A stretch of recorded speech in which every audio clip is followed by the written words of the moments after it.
Hi, I'm Brian Lord, Senior Vice President of Premier Speakers Bureau. I'm excited to have on Scott Stratten, engagement expert and author of Unmarketing, Stop Marketing, Start Engaging. Scott has spoken to several top organizations, including PepsiCo, Adobe Systems, Cirque du Soleil, and the Red Cross. Scott, thanks for having us on. Oh, thanks for having me, Brian. I'm looking forward to it. Great, great. Now, I don't know if you know this or not, but the very first time I actually heard about you and how we started working with you as a speaker is my wife saw you at a conference, heard you speak, called me up from the convention floor and said, "Brian, you've got to book this guy." So, in any other instance, you could have Adobe Systems and PepsiCo, but you have my wife's endorsement, which is really you can't ask for anything higher than that. I can't beat that. Like that should be the only testimonial on my site. Like that really should be when it comes down to it. If I can get people to phone instantaneously to saying you need to see this guy, I can't beat that. That's great. Well, Scott, let's say you're trying to help an event planner whose boss has maybe heard of the Twitter and the Facebook and the YouTube, but doesn't really think that they apply to business. How can you help that event planner make a case that social media does matter for corporations? Well, that's usually they're calling it like Bookface and Tweezer or something else, right? And they just don't get this fad that's out there. And to me, I hear a lot of excuses when it comes to social media that it's not for us or we're B2B or that's only for tech or something. And I only have really one way to say it. Is your niche market people? Is your target market humans? Because if it is, they're there. Like, we don't have to get into the numbers too deeply. We're almost at 1 billion people on Facebook. We're almost at 250 million on Twitter. It's not a fad anymore. It's talking. Talking's never been a fad. It's communication. We've just shifted it to virtually. I've been doing word of mouth type of marketing things for a decade now, and all we know is the word has shifted into being digital now. So talking's not a fad. People will always communicate. And even more importantly, what I really think corporations need to understand is that people are passive in person but aggressive online. They're not going to answer your survey most of the time. They're not going to tell one of your employees something. They're going to vent it virtually. And if you're not there to reply or to listen, it seems like you're doing this, which you are. You're ignoring these things. And I think it's the most valuable type of feedback we can get. It's real time, it's honest, and it's raw. And I even hear the argument, Brian, about people saying, well, I'm B2B. It's fine to B2C, it's fine to consumers, but we're business to business. You're still person to person. And if people thrive off of being social and talking and networking, then social media makes a lot of sense. In your speech, Engagement 2.0, you talk about how sales, marketing, customer service have all changed incredibly over the past few years. What are some of those changes, and how can a company adapt to these changes to blow past their competitors who haven't quite caught on? Well, it used to be customer service, especially, used to be one to one, right? You'd phone and you'd answer it. You'd email, you'd answer. But now it's one to everyone.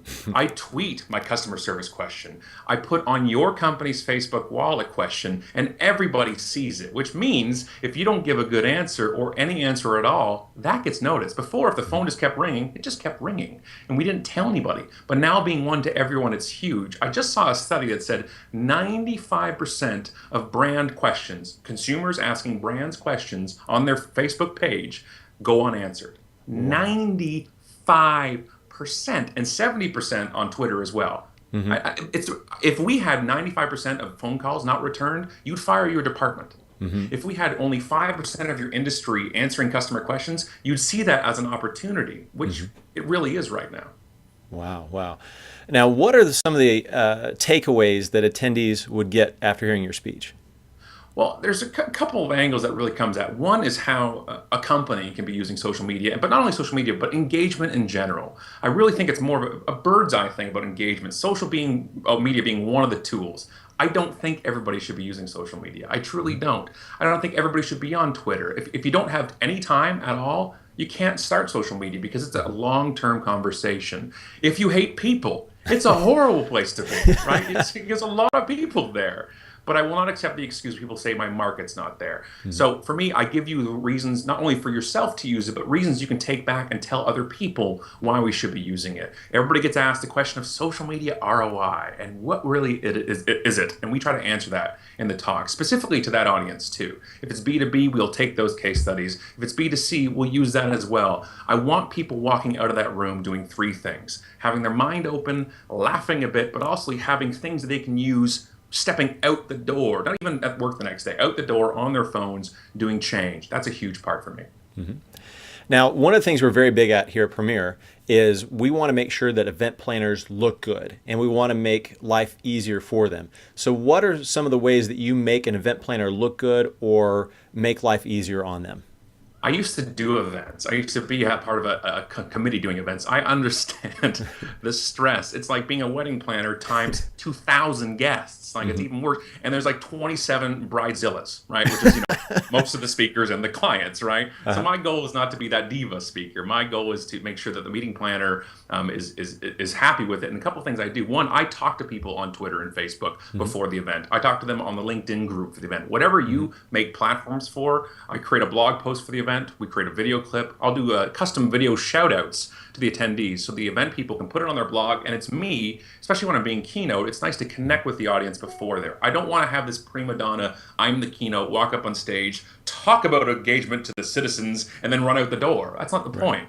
I believe in engagement. I want to walk that talk. Plus, I read and talk to people on Twitter during the event too and afterwards. I think that's a huge point that the attendees don't feel like I'm just taking it out of a can and saying, here's the talk that everybody gets. I want them to feel that literally that I'm talking to them. I just spoke to about 600 physiotherapists at an event, and I literally pulled a hamstring on stage. Like that's how far I'll go, right? I'll go that far enough that I want to connect with the audience because they're everything to me. If the meeting planner's happy, then I'm happy because it makes them look good. It makes them want me to come back to another event, and their client's happy, and that's what it's all about.